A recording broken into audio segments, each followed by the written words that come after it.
Price lord. ದೇವರ ಅತಿ ಪರಿಶುದ್ಧ ನಾಮಕ್ಕೆ ಸ್ತೋತ್ರವಾಗಲಿ. ಮತ್ತೊಂದು ದಿನವನ್ನು ಕಾಣುವಂತೆ ದೇವರು ನಮಗೆ ಸಹಾಯ ಮಾಡಿದ್ದಕ್ಕಾಗಿ ಸ್ತೋತ್ರ. ಆತನು ಮಾಡಿದ ಎಲ್ಲ ಉಪಕಾರಗಳಿಗಾಗಿ, ಎಲ್ಲ ಆಶೀರ್ವಾದಗಳಿಗಾಗಿ ದೇವರಿಗೆ ಸ್ತೋತ್ರವನ್ನು, ಮಹಿಮೆಯನ್ನು ಸಲ್ಲಿಸ್ತೇನೆ. ಇಂದಿನ ವೇದ ಅಧ್ಯಯನಕ್ಕಾಗಿ ಒಂದು ವಾಕ್ಯವನ್ನು ಓದಿಕೊಳ್ಳೋಣ. ಕೀರ್ತನೆಗಳು 149 ಅದರ 6ನೇ ವಾಕ್ಯ.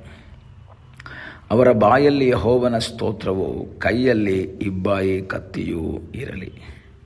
ಕೀರ್ತನೆಗಾರನ ಹೇಳ್ತಾನೆ, ಅವರ ಬಾಯಲ್ಲಿ ಯೆಹೋವನ ಸ್ತೋತ್ರ ಇರಬೇಕು, ಕೈಯಲ್ಲಿ ಇಬ್ಬಾಯಿ ಕತ್ತಿ ಇರಬೇಕು. ಸ್ತೋತ್ರಕ್ಕೆ ಬಹಳ ಶಕ್ತಿ ಇದೆ. ಸ್ತುತಿ ಸ್ತೋತ್ರಗಳನ್ನು ಮಾಡುವಂತಹ ವ್ಯಕ್ತಿ ಅವನ ಅದ್ಭುತವನ್ನು ಕಾಣುವುದಕ್ಕೆ ಸಾಧ್ಯವಾಗ್ತದೆ.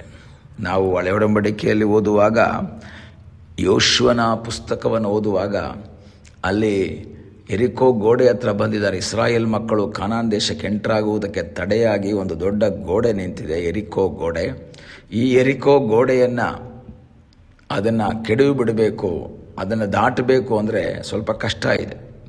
ಆ ಸಮಯದಲ್ಲಿ ದೇವರು ಅವರಿಗೆ ಹೇಳ್ತಾ ಇರುವಂಥ ಒಂದು ಮಾತು, ನೀವು 6 ದಿವಸ ನೀವು ಮೌನವಾಗಿ ಈ ಕೋಟೆಯನ್ನು ಸುತ್ತಬೇಕು, ಈ ಎರಿಕೋ ಗೋಡೆಯನ್ನು ಸುತ್ತಬೇಕು. 7ನೇ ದಿವಸ 7 ಸಾರಿ ಸುತ್ತಬೇಕು. ಆದರೆ 7ನೇ ದಿವಸ 7ನೇ ಸಾರಿ ಸುತ್ತುವಾಗ ನೀವೇನು ಮಾಡಬೇಕು? ಜೋರಾಗಿ ಆರ್ಭಟಿಸಬೇಕು. ಸ್ತುತಿ ಸ್ತೋತ್ರಗಳನ್ನು ನೀವು ಸಲ್ಲಿಸಬೇಕು. ಆ ಸ್ತುತಿ ಸ್ತೋತ್ರಗಳನ್ನು ನೀವು ಸಲ್ಲಿಸುವಾಗ ಆ ಗೋಡೆ ಬಿದ್ದೋಗ್ತದೆ. ಇವರಿಗೆ ನನಗನ್ಸುತ್ತೆ, ಇವರು ದೇವರು ಮಾತಾಡಬೇಡ ಅಂತ ಇವ್ರಿಗೆ ಹೇಳೋಕ್ಕೆ ಕಾರಣ, ಇವರು ಮಾತಾಡಿದ್ರೆ ಅಪನಂಬಿಕೆಯ ಮಾತುಗಳನ್ನು ಹೇಳ್ತಾರೆ. ಇದಾಗುತ್ತಾ, ಇದು ನಡೆಯುತ್ತಾ, ಒಂದು ಯೋಚನೆ ಅವರಲ್ಲಿ ಬರ್ತದೆ.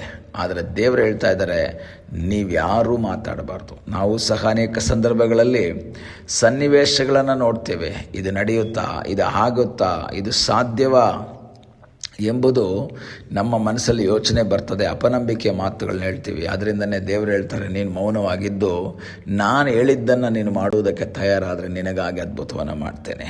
ನಾವು ಮುಂದೆ ಓದುವಾಗ ಆ ಯೋಶುವನ ಪುಸ್ತಕ 6ನೇ ಅಧ್ಯಾಯದಲ್ಲಿ ಓದಿದ್ರೆ ಗೊತ್ತಾಗುತ್ತೆ, ಅವರು ಆರ್ಭಟಿಸಿದಾಗ, ಅವರು ಸ್ತುತಿಸಿದಾಗ, ಅವರು ಆರಾಧನೆ ಮಾಡಿದಾಗ ಆ ಕೋಟೆ ಕೆಡವಲ್ಪಟ್ಟಿತು. ಪ್ರತಿಯೊಬ್ಬನು ನೆಟ್ಟಗೆ ಆ ಪಟ್ಟಣದೊಳಗೆ ಪ್ರವೇಶ ಮಾಡಿದರು ಎಂಬುದಾಗಿ ನಾವು ನೋಡ್ತೀವಿ. ಅದೇ ರೀತಿ 2 ಪೂರ್ವಕೃತಾಂತ 20ನೇ ಅಧ್ಯಾಯದಲ್ಲಿ ಓದುವಾಗ ನಮಗೆ ಗೊತ್ತಾಗುತ್ತೆ, ಮೋವಾಬ್ಯರು, ಅಮ್ಮೋನ್ಯರು, ಮೆಗೂನ್ಯರಲ್ಲಿ ಕೆಲವರು ಯುದ್ಧಕ್ಕೆ ಬರ್ತಾರೆ ಯೆಹೋಷಾಫಾಟನಿಗೆ ವಿರುದ್ಧವಾಗಿ.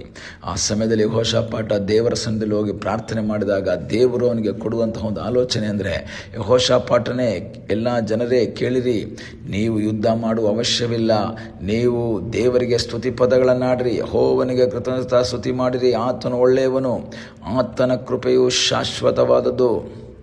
ನೀವು ಆರ್ಭಟಿಸ್ರಿ, ನೀವು ಯುದ್ಧ ಮಾಡೋದು ಬೇಕಾಗಿಲ್ಲ, ಯುದ್ಧ ನನ್ನದು. ನೀವು ಸುಮ್ಮನೆ ನೋಡಿದ್ರೆ ಸಾಕು.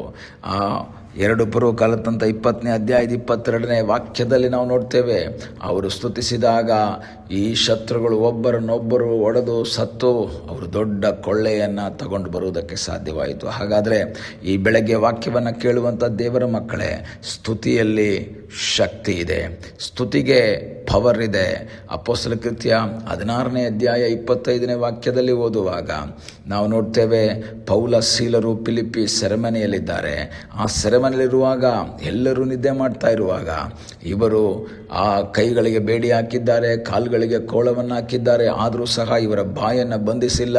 ಇವರು ಬಾಯನ್ನು ತೆಗೆದು ದೇವರಿಗೆ ಸ್ತೋತ್ರ ಪದಗಳನ್ನು ಆಡ್ತಾ ಇದ್ದಾರೆ. ಸ್ತುತಿ ಪದಗಳನ್ನು ಆಡುವಾಗ ಅಲ್ಲಿ ಒಂದು ದೊಡ್ಡ ಭೂಕಂಪ ಉಂಟಾಗಿ ಸೆರೆಮನೆಯ ಅಸ್ಥಿವಾರಗಳು ಕದಲಿ ಅವರ ಬಂಧನಗಳು ಬಿಚ್ಚಲ್ಪಟ್ಟಿದ್ದಾರೆ. ಈ ಬೆಳಗ್ಗೆ ನಿನ್ನ ಜೀವಿತದಲ್ಲಿರುವಂಥ ಬಂಧನಗಳನ್ನು ಬಿಚ್ಚುವುದಕ್ಕೆ ಶಕ್ತನಾದ ಒಬ್ಬ ದೇವರಿದ್ದಾನೆ. ಅದ್ಭುತ ಮಾಡುವ ಸರ್ವಶಕ್ತನಾದ ಒಬ್ಬ ದೇವರಿದ್ದಾನೆ. ಬಿಡುಗಡೆ ಕೊಡುವುದಕ್ಕೆ ಶಕ್ತನಾದ ಒಬ್ಬ ದೇವರಿದ್ದಾನೆ. ಈ ಬೆಳಗ್ಗೆ ಆ ಕರ್ತನಲ್ಲಿ ಆಶ್ರಯಿಸೋಣ, ಆ ಕರ್ತನ ಮುಖವನ್ನು ನೋಡೋಣ. ಕರ್ತನೆ, ನಾನು ಕಷ್ಟಗಳ ಮಧ್ಯದಲ್ಲಿಯೂ ವೇದನೆಯ ಮಧ್ಯದಲ್ಲಿಯೂ ನಾನು ಸ್ತುತಿಸ್ತೇನೆ. ನಾನು ಥ್ಯಾಂಕ್ ಯು ಜೀಸಸ್ ಅಂತ ಹೇಳ್ತೀನಿ. ನನಗಾಗಿ ಅದ್ಭುತವನ್ನು ಮಾಡುವ ಒಬ್ಬ ದೇವರು ನೀನಾಗಿದ್ದೀಯಾ.